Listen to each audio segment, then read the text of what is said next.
A Navy SEAL walks into a base exchange in 1968. He picks up a package of Legs Pantyhose, a pair of Levi's 501 jeans, and walks to the counter. The clerk stares at him. The SEAL doesn't explain. He doesn't have to. He's about to go back into the Rungsat Special Zone, one of the most hostile pieces of real estate on Earth. And what he just bought is going to keep him alive in ways the United States military's official gear simply won't. Today we're going inside the unofficial quartermaster's manual of Vietnam, the gear that soldiers, SEALs, and special operators begged, borrowed, and improvised outside official channels because the official channels were going to get them killed.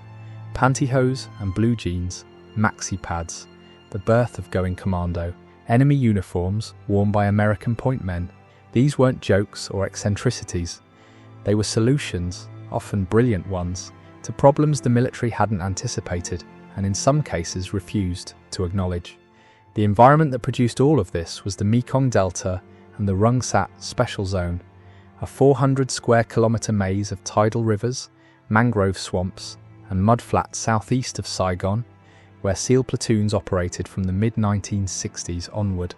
Standard military doctrine, standard military equipment, and standard military thinking had been built around European and Korean War terrain models. The Mekong Delta was not that. The Delta was a place that ate conventional gear, conventional tactics, and conventionally thinking soldiers alive. The SEALs who figured out how to survive it did so by abandoning almost every standard issue assumption they arrived with. Start with the pants. Navy SEALs operating in the Delta in 1967 and 1968 were discovering a problem with their standard issue jungle fatigues that nobody had flagged in the equipment development process, the cargo pockets. Jungle fatigues had large, bellowed cargo pockets on both thighs, useful for carrying ammunition, maps, and equipment in most environments. In the tidal swamps and canal networks of the Mekong Delta, those pockets became anchors. Every time an operator crossed a waterway or moved through flooded terrain, which was constant, the cargo pockets filled with water and thick delta mud. The mud didn't drain. It sat there, adding pounds to each leg, dragging the operator down, slowing movement at exactly the moments when speed was the difference between life and death. In an ambush, even a 1-second delay caused by waterlogged leg pockets had lethal implications. The solution, which spread through SEAL platoons by word of mouth rather than official channels, was Levi's 501 and 505 denim jeans, specifically those models. The geometry mattered. Levi's cut close to the body, with small, flat, close-fitting pockets that didn't balloon open when submerged. When an operator climbed out of a canal wearing Levi's, the water sheeted off immediately. The pockets didn't hold mud. The denim itself, heavy and tightly woven, dried faster in the delta heat than jungle fatigue fabric.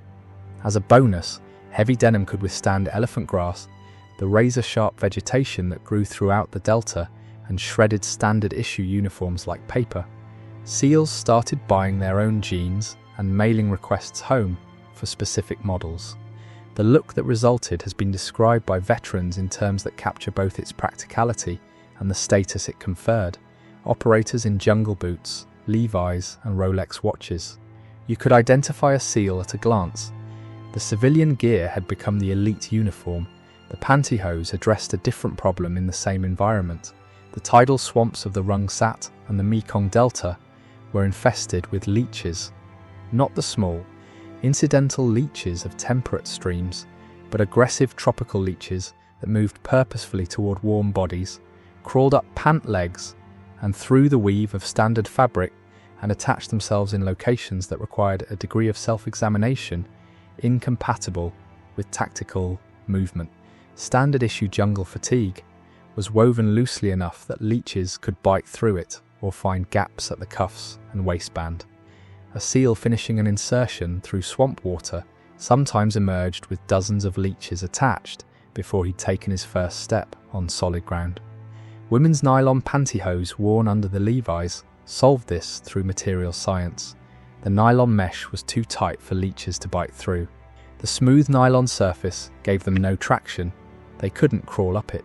And critically, pantyhose are designed to conform tightly to the leg with no gaps at the waist.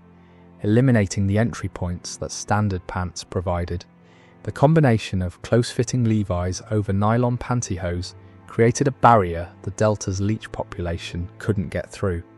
The operators who wore it moved through the same swamps that had turned the standard issue approach into a medical maintenance problem and emerged largely clean. The image of an elite special operations force in women's hosiery and blue jeans is funny until you understand the logic behind it. Then it's just effective. The Rolex watch deserves its own mention, not because it was improvised, but because of what it represented in the same ecosystem of field expedient thinking. Military-issue watches of the Vietnam era weren't adequate for the operational demands SEALs and SOG teams were running. Timing was critical for coordinating fire support, exfiltration windows, and insertion sequences, operations where being 30 seconds off schedule had lethal consequences. Operators began buying Rolex Submariner and Sea Dweller models personally, waterproof to depths that exceeded anything the Delta or the Jungle could throw at them, mechanically reliable without battery dependency, readable in low light. The Rolex became associated with SEAL and SOG culture not as a luxury item, but as professional equipment that outperformed what the military provided. The same logic that drove the Levi's decision drove the Rolex decision. If the official equipment fails the environment, you buy what works.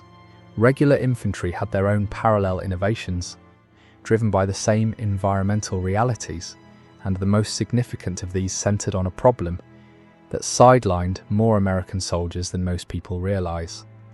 The standard issue combat boot for Vietnam was leather and canvas. The standard issue sock was cotton. Cotton is a moisture sponge. It absorbs water and holds it against skin. In a dry environment, that's a minor inefficiency. In the Mekong Delta, where soldiers spent extended periods with their feet submerged or in constant contact with moisture, cotton socks produced a condition called immersion foot, the same trench foot that had plagued World War I soldiers in flooded trenches. The response from troops in the field bypassed official channels entirely. Soldiers stopped writing home for food and started writing home for socks, specifically wool cushion sole socks or 100% nylon socks, neither of which the military was issuing in adequate quantity. Wool wicks moisture away from skin and insulates even when wet. Nylon drains and dries rapidly. Either was dramatically better than cotton in the field.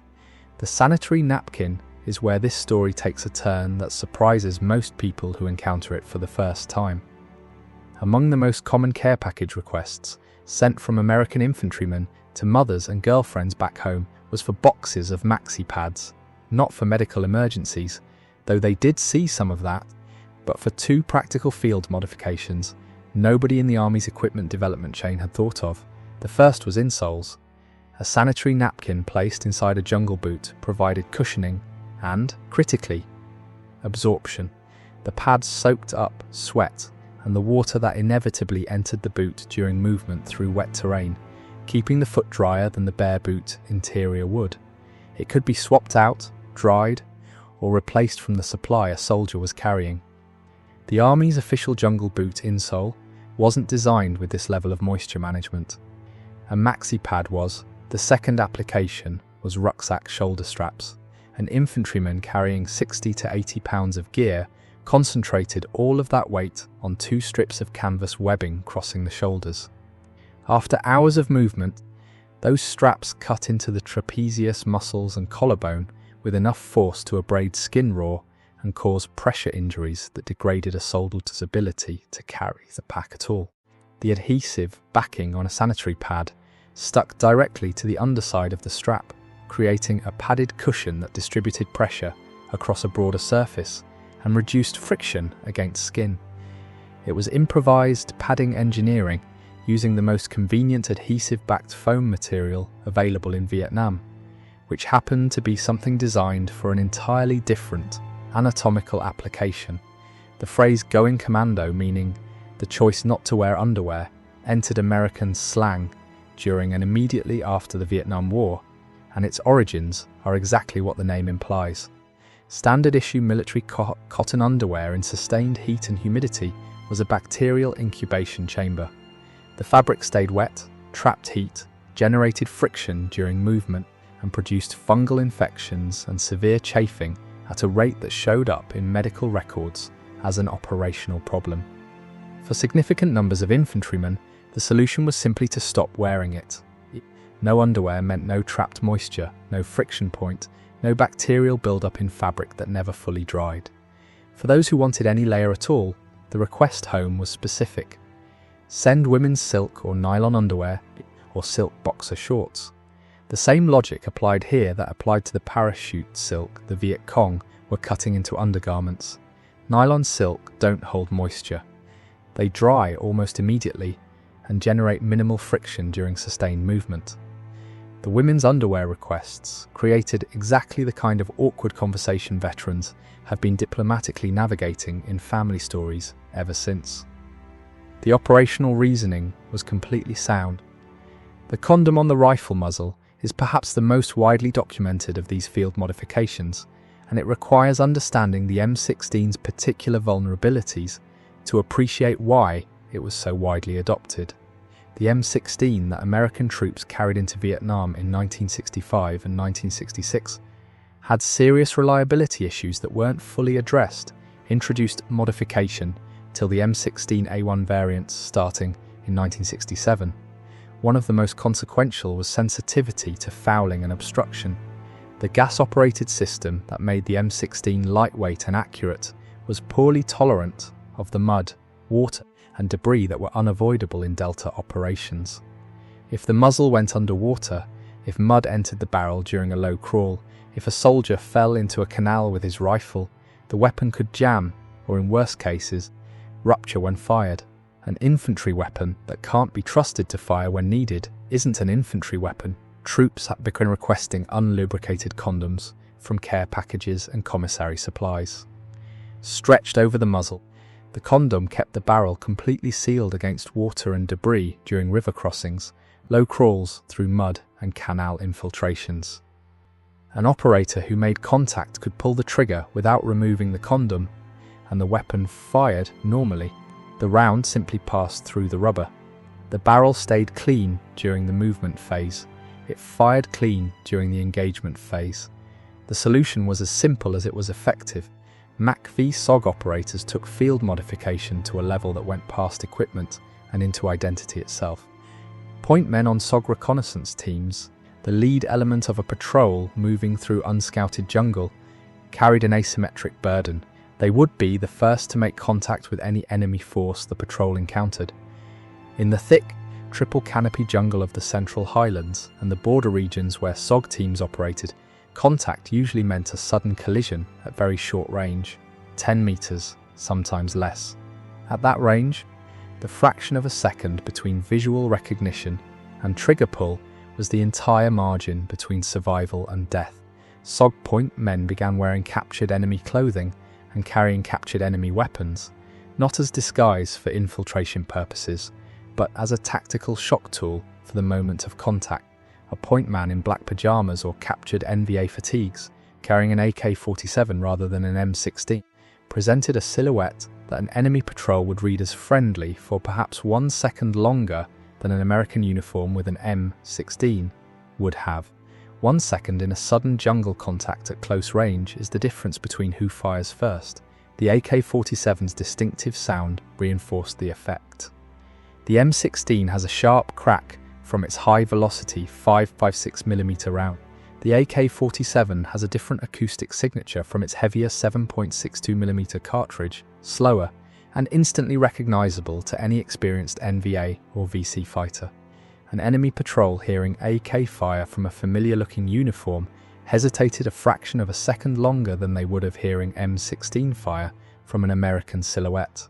SOG veterans interviewed for John Plaster's book, SOG, The Secret Wars of America's Commandos in Vietnam, described this combination of enemy clothing and enemy weapons as a deliberate, standard, tactical choice for point positions.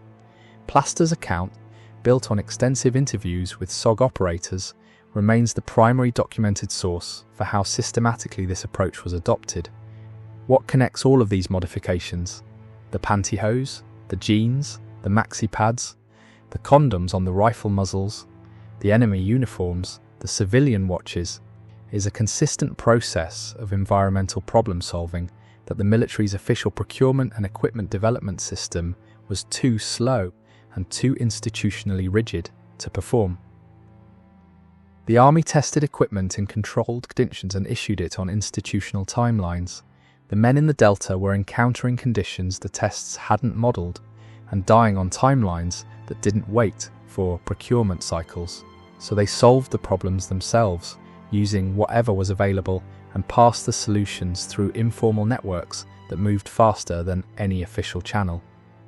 The genius of it was almost entirely practical. Nobody in a SEAL platoon in the Rungsat Special Zone was thinking about innovation or ingenuity as a concept. They were thinking about staying alive and functional in an environment that was actively working to kill them. The Pantyhose kept the leeches off. The Levi's drained instead of filling with mud. The Maxi pad kept the foot dry enough to keep walking. The condom kept the rifle barrel clean enough to fire when the moment came. The enemy uniform bought 1 second. 1 second was enough.